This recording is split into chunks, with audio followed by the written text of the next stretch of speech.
நெல்லை அருகே இளைஞர் படுகொலை செய்யப்பட்ட சம்பவம் மீண்டும் பரபரப்பை ஏற்படுத்தியுள்ளது. நிலத்தகராறில் கொலை நடந்ததாக கூறப்படுவது குறித்து விவரிக்கிறது இந்த செய்தி தொகுப்பு.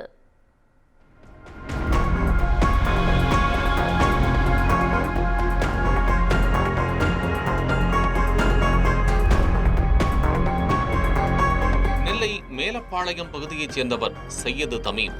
இவர் மேலப்பாளையம் அம்பை சாலையில் VST பள்ளிவாசல் அருகே ஆன்லைன் சர்வீஸ் சென்டர் நடத்தி வந்துள்ளார்.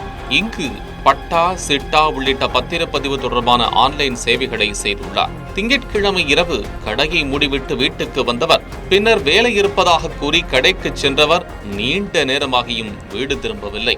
இதனால் அவரது தந்தை அமீர் அம்சா கடைக்கு சென்று பார்த்தபோது சையது தமீம் கடைக்குள்ளேயே வெட்டு காயங்களுடன் இரத்த வெள்ளத்தில் உயிரிழந்து கிடந்துள்ளார்.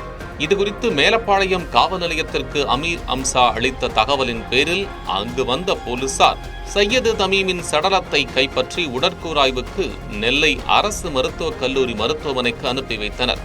மேலும் தடயவியல் நிபுணர்களும் மோப்பனாயும் சம்பவ இடத்துக்கு வரவழைக்கப்பட்டு தடயங்கள் சேகரிக்கப்பட்டன.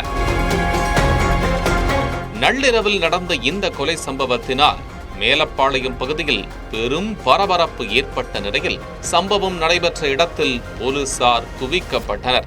ஏற்கனவே இவர்களது குடும்பத்திற்கான சொத்து பல்வேறு இடங்களில் உள்ள நிலையில் சொத்து பிரச்சனைக்காக இந்த கொலை நடந்துள்ளதா அல்லது வேறு ஏதேனும் காரணமா என்று பல்வேறு கோணங்களில் போலீசார் தனிப்படை அமைத்து விசாரணை மேற்கொண்டனர்.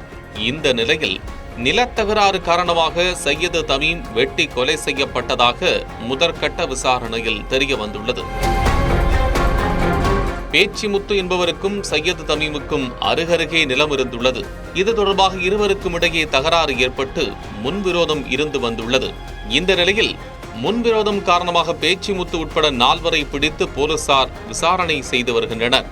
சமீப காலமாக நெல்லை மாவட்டத்தில் சாதி ரீதியாகவும் தகராறு காரணமாகவும் அடுத்தடுத்து கொலைகள் அரங்கேறி வரும் நிலையில் நிலத்தகராறில் மேலப்பாளையத்திலும் கொலை நடந்திருப்பது பரபரப்பை ஏற்படுத்தியுள்ளது.